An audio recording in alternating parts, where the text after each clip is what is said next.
Okay. Good afternoon, everyone, and welcome to this Facebook Live. My name is Kylie, and today we are diving into our LEPS 540 discussion board MVP interview.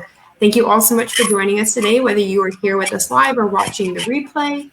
Please go ahead and utilize that chat feature and say hello and let us know you're here. And with that, I will go ahead and kick it over to our academic director, Dr. Erik Fritsvold. Thank you, everyone. Kylie, thanks so much for all the infrastructure and back-end work to make this event a success. As Kylie said, my name is Dr. Erik Fritsvold. I have the privilege and honor of serving as the academic director for our 100% online, skills-based, application-oriented Master of Science degree in law enforcement and public safety leadership. And with all the things our program has to offer, I'd respectfully suggest the best part of our program are the students. Bringing together extraordinarily capable law enforcement professionals from across the country and internationally to talk about the issues of the day, share best practices. To steal your language, I believe that's a force multiplier for those in your field. So this is my favorite part of this job, is to celebrate the people that make this program what it is. So as Kylie noted, we're recognizing probably the most prestigious award our program has to offer. It's peer-driven. It's our discussion board most valuable player. So these are two students who raised the level of discourse, who were vigorous, who brought evidence and experience and argumentation to our online platform every day. So please join me in thanking our co-winners. First, an Army veteran and former detective with the San Diego Police Department, Kay Heightman. Kay, huge congratulations and thanks for joining us. Thank you. Thanks for having me. And our other co-winner, a lieutenant from the Los Angeles Police Department, who I have the pleasure of having in class right now, was actually sending in some material this very morning, Lieutenant Ken Busiere. Ken, congrats. Thanks as well for the time. Thanks so much, Doctor. It's my pleasure to be here too. Well, let's just dive right in here, folks. Kay, I'll start with you.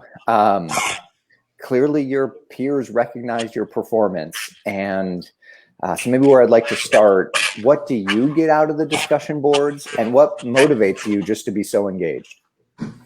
I think being able to talk to peers and other law enforcement professionals across the whole country really helps me open up my eyes about, even though I'm going through a particular issue or a certain situation in San Diego, it could be the same issue in a different state. Like, for example, the George Floyd protest hit. It was so interesting to me to talk to other peers who were going through the same things that we were experiencing here in San Diego, but maybe at a more accelerated rate than what we were. And it really helped me understand their leadership styles and what they were going through and their policies. It may be different from San Diego, but it isn't. And it's nice just to hear that we're all the same people with all the same goals, and we all support each other. And it's just so nice to talk about the same things, but in different perspectives. And I have to say, as an outsider looking into your profession, I've been struck at just how common and universal some of the challenges are. They play out in different ways, but really similar in their essence. So I appreciate that. And Ken, I'm going to go to you with a real similar question here. We appreciate students like you and Kay who just set the bar and set the pace for that class.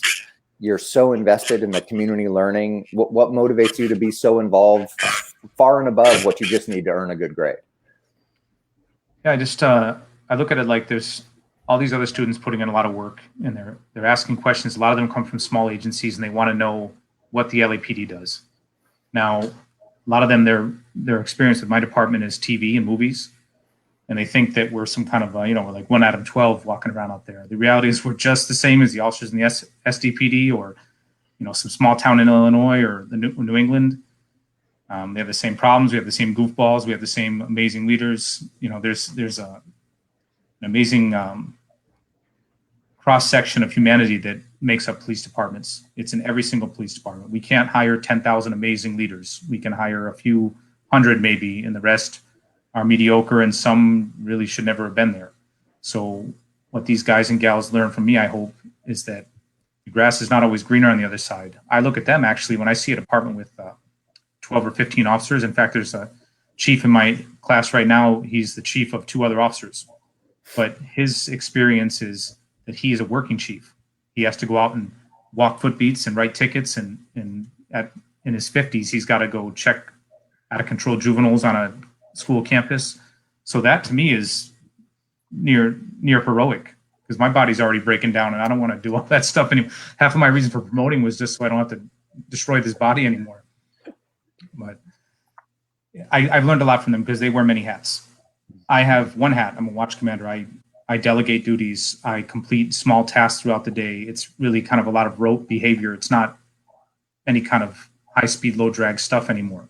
But some of these other guys and gals will be the SWAT commander, and they'll be the head of the traffic bureau, and they'll be the head of, juvenile delinquency, and they'll have 15 different hats to wear, and they've got to do them all well, and then go to the city council and ask for more money, and then pay 3 or 4 officers with whatever they get that year. There's no more money coming in. So that to me is very impressive. I appreciate that. Excuse me. And I remember that vivid exchange with that particular chief, just about the diversity of roles and expertise that he has to execute in a single day. As an academic, we're specialized and incompetent in many other things. So I'm just in awe of people with such a diverse skill set. Ken, I'm going to follow up with you a little bit. I was in our orientation course this morning. That's our course that's providing some skills for new students who will start the program in the fall. And as is typical, a lot have been away from school for 10 or 15 years. Many, but not all, are balancing a demanding law enforcement profession with a family. Can you talk, as a mid-career professional, can you talk a little bit about what it's like making that transition at the graduate level back to school?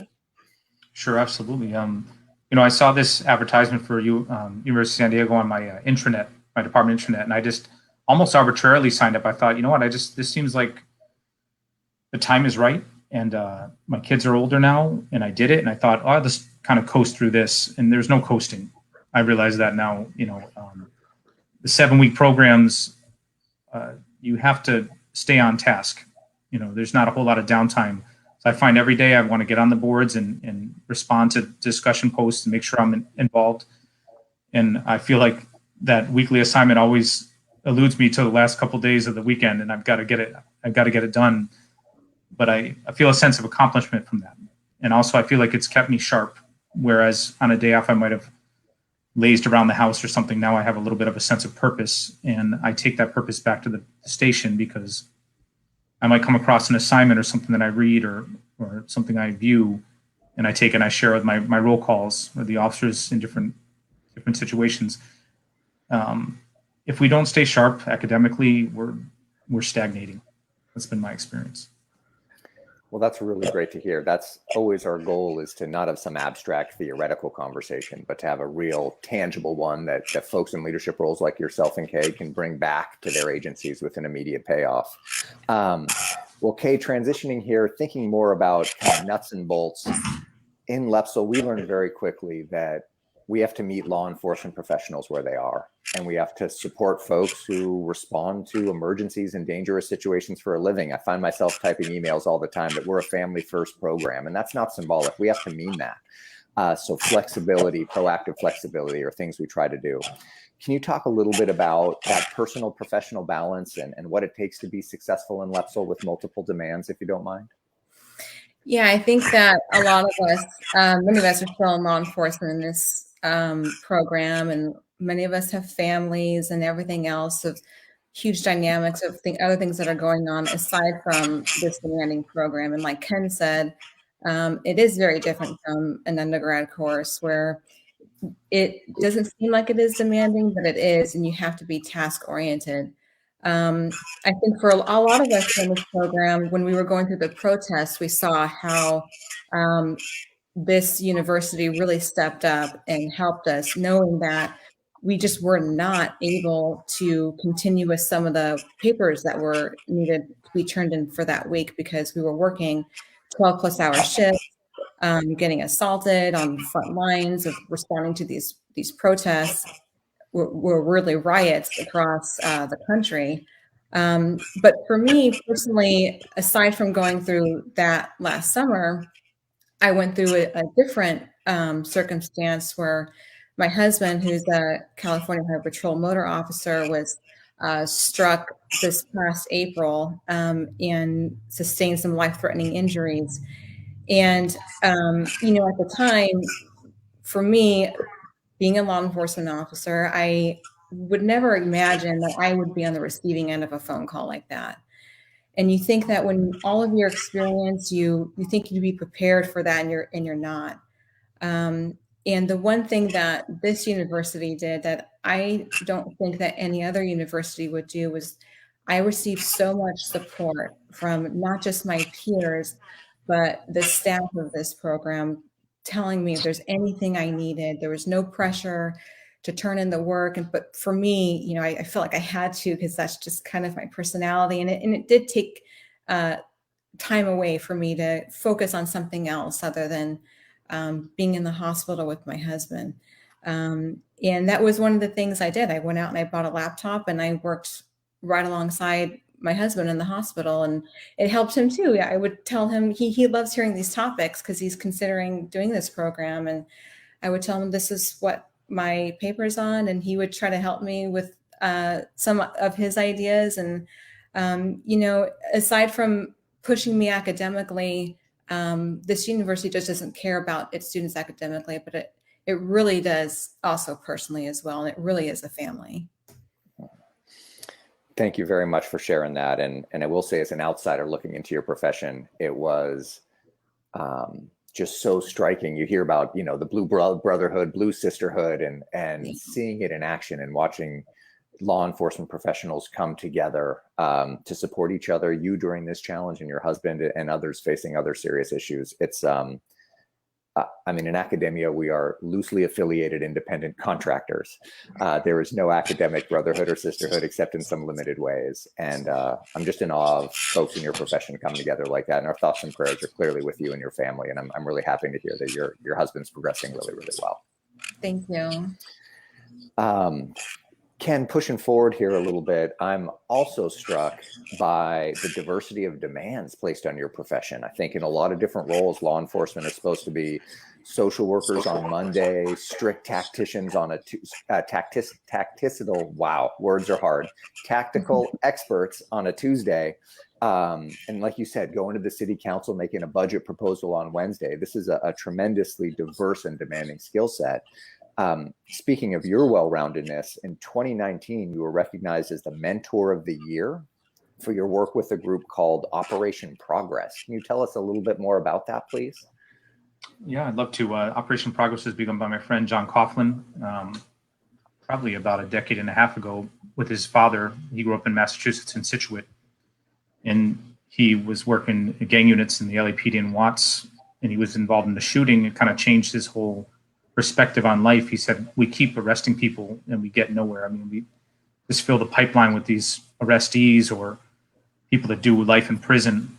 We need to start showing these young people that we've been given this kind of great ability as mothers and fathers from our mothers and fathers in many cases, or other mentors. Let us mentor them. So that's what Operation Progress is. It pairs a police officer mentor with a child. Usually we start out in Watts, but it's spread since then. And we spend time with the kids. We give them direction. They get enrolled in a private Catholic school in the area, so they have good direction from the teachers and their mentors at school. So it's kind of a holistic approach to changing the direction of children's lives who don't have that important role model in many cases to help them along. Not that the people in their lives don't love them, but some of them just don't know how to help them navigate these difficult streets. It wasn't like where I grew up, where I could walk down the street with my head, you know, in the clouds and not have to worry. A lot of these kids have to have their head in a swivel. It is trauma incarnate to grow up in some of these neighborhoods. They just walk down a street. They have to always be ready for someone to approach them and hit them up, ask them what gang they're from, maybe shoot at them, rob them. Their parents, a lot of times their dads are in jail. So all that again is against them. So we have to do far more than just this aggressive street police work, which I'm from the old school, I guess now.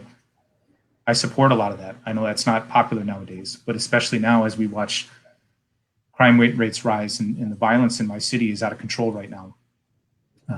We can kind of paint it however we want it, and I know they will, but I wouldn't want to live in these neighborhoods, and I don't want any of my friends. A lot of these people now, these families I've met are my friends. I don't want them to live like that. So I want it to be a twofold, a kind of bifold approach. We need strong policing, and we also need a caring, empathetic approach from the side. And if we do both, and we do a good job showing the country what we're doing, I hope they'll wake up and support it. Wow. So from what I'm hearing, sounds like these kind of mentoring programs, both a diversion, prevention, intervention model, coupled with strong enforcement, especially with what many cities, especially in the West, are seeing right now. Maybe that's a formula that can be adopted nationwide. I would love to see it happen. I think, and actually we have spread out. It's now in Fort Worth, Texas. We have Neil Noakes, Chief Noakes, who's just elevated chief out there, is a good friend and kind of a sister city to us now. So they've begun a very, very strong Operation Progress movement there. And we've tried to spread to other places. We tried to push into Chicago. I'll leave that alone for this podcast. We bumped into some Chicago politics. 100 years of that. It looks like nothing's changed. So, but that's where we need to be. We need to be in places like that are hard hit.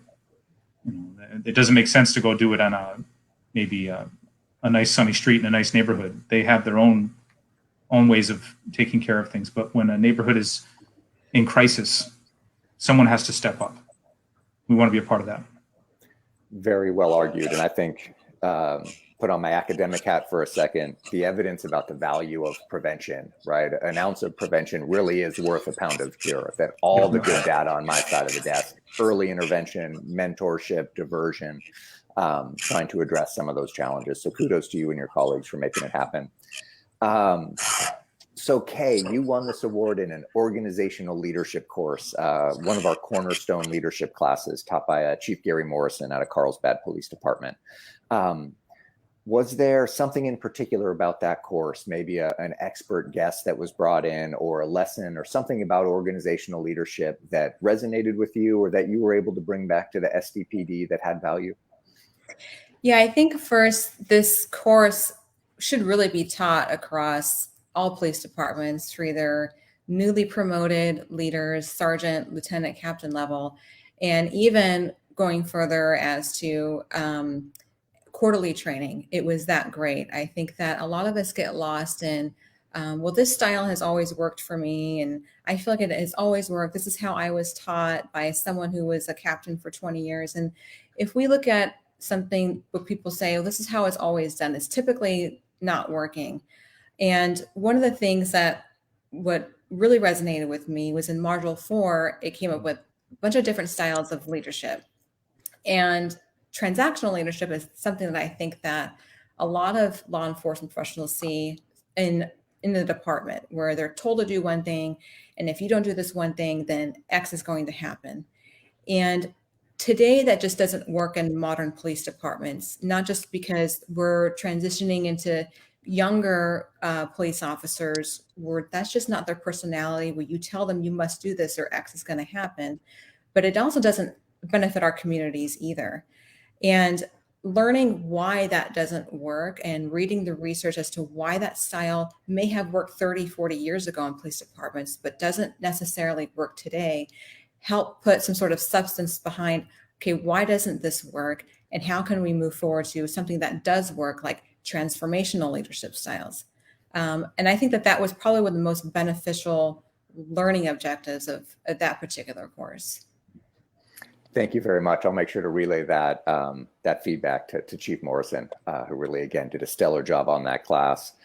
Ken, same question for you. With your organizational experience, was there something particular from this course that stuck out and that was a good take-home message for you? Yeah, you know, one of the assignments was on interviewing a leader. And my experience in school, even going back to undergraduate, was I never bothered anyone. I signed up for classes, I showed up to them, I got my grade, and I moved on. I don't think I saw any advisors, or I'm not trying to show off. I just am kind of a kind of unilaterally driven person when it comes to work. So I get this assignment. I've got to go find someone to interview, and I hated it. I said, I don't want to go bother anybody. You know, they're busy. So I finally I hit my captain up, which I didn't know him very well, and then he really took time out of it. And the captains in the LAPD, I'm sure it's similar for in Kay's experience. They don't have any personal life.